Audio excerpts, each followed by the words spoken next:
मैं हूं आपका अपना Jasmine Patel. Welcome back to the world of stories. आज मैं आपको सुनाऊंगा एक ऐसे हीरो की कहानी जिसने अमीर घर से होते हुए भी जो भी हासिल किया अपने दम पे किया, जो सक्सेसफुल होने के बाद आज भी उतनी मेहनत करते हैं जितनी पहले करते थे।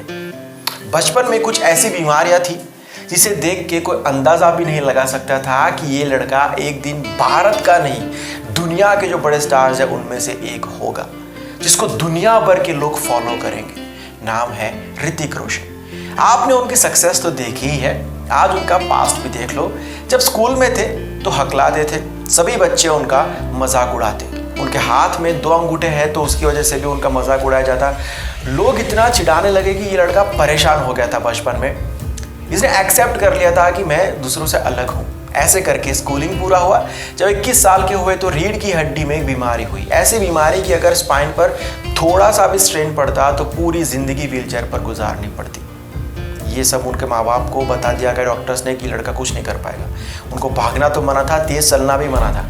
और वो आज जिस तरीके से बॉडी हिलाते हैं, लोग देखते रह जाते हैं, सोचते रह जाते हैं कि कोई ऐसा डांस किस तरीके से कर सकता है। मैं आपको शुरू से बताता हूँ, जब से उन्होंने शुरुआत की, जब से उनका जन्म हुआ, ताकि आपको हर एक बात क्लियर हो जाए। ऋतिक रोशन का जन्म 10 जनवरी 1974 को मुंबई के एक ऐसे परिवार में हुआ जो पूरा परिवार फिल्म इंडस्ट्री से जुड़ा हुआ था। उनके पिता का नाम आपको पता है, राकेश रोशन जी, जो बड़े डायरेक्टर है, प्रोड्यूसर है और एक्टर भी है। उनके नाना ओम प्रकाश जी मशहूर डायरेक्टर थे। उनकी माँ का नाम पिंकी रोशन। ऋतिक की एक बड़ी बहन भी है जिनका नाम है सुनैना। म्यूजिक डायरेक्टर राजेश रोशन उनके चाचा है। तो पूरा परिवार फिल्मों से जुड़ा हुआ है। ऋतिक की शुरुआती पढ़ाई बॉम्बे कॉलेज स्कूल में हुई। बचपन में हकलाने की वजह से जब स्कूल में ओरल टेस्ट होता था तो ऋतिक बीमारी का बहाना करके स्कूल बंक कर देते थे। बाद में स्पीच थेरेपी हुई, तब ऋतिक का हकलाना बंद हुआ।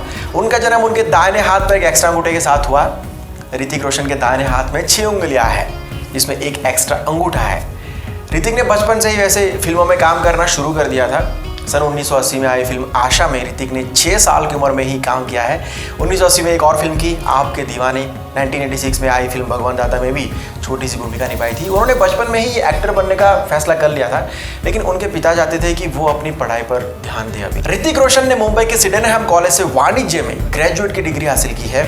मास्टर डिग्री के लिए फिर वो यूएस चले गए। कॉलेज के दौरान उन्होंने ये डांस और म्यूजिक कॉम्पिटिशन में बहुत पार्टिसिपेट किया है। अब सुनो, पढ़ाई पूरी करके आने के बाद वो चाहते तो डायरेक्ट फिल्मों में हीरो बन सकते थे। इतने बड़े फैमिली से है, स्ट्रगल करने की कोई ज़रूरत ही नहीं थी, लेकिन उन्होंने ऐसा नहीं किया। उनको पता था कि अगर आज मैं डायरेक्ट चले जाऊंगा और मुझे नॉलेज ही नहीं होगा तो फिर मतलब क्या रहेगा। अगर पंछी खुद अंडा तोड़ के बाहर आता है तो वो जी पाता है, उसका ग्रोथ होता है, लेकिन अगर उस पर तरस खा के कोई अंडा तोड़ के उसको बाहर निकाल ले तो फिर क्या होता है ये आप जानते हो। तो ऋतिक ने अपने पापा के साथ सेट पर जाना शुरू कर दिया।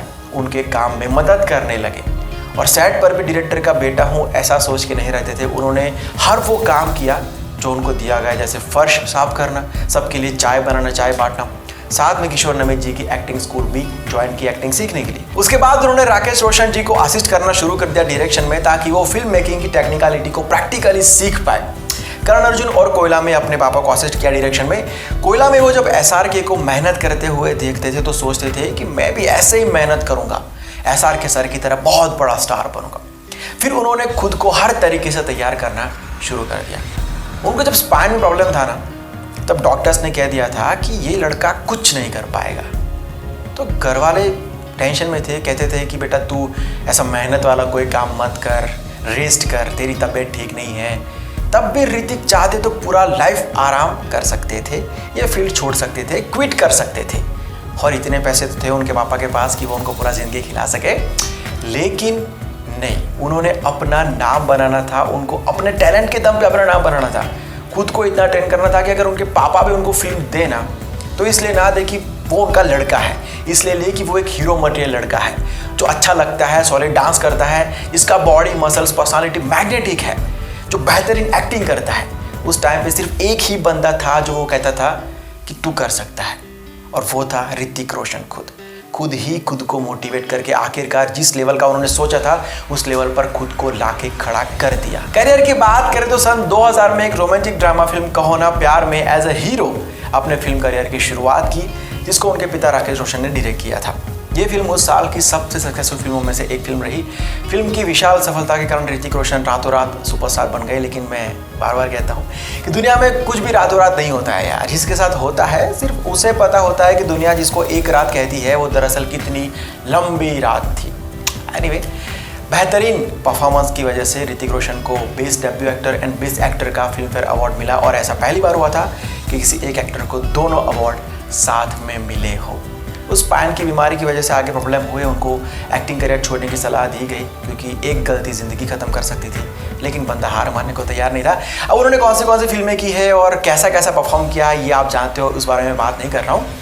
लेकिन मैं आपको उनकी लाइफ के कुछ किस्से सुनाता हूँ जिससे आपको ये पता चलेगा कि वो किस हद तक अपने काम से प्यार करते हैं। जब क्रिश का शूट चल रहा था उसमें एक गाना था दिल ना दिया, जिसमें सर्कस का पूरा सेट लगाया हुआ था, अगर आपको याद है तो उस गाने के लिए बहुत पैसा इन्वेस्ट कर दिया गया था। सर्कस के रियल आर्टिस्ट को देश विदेश से बुलाया गया था। क्राउड, सेट, लाइट, ड्रेसेस सब कुछ तैयार था।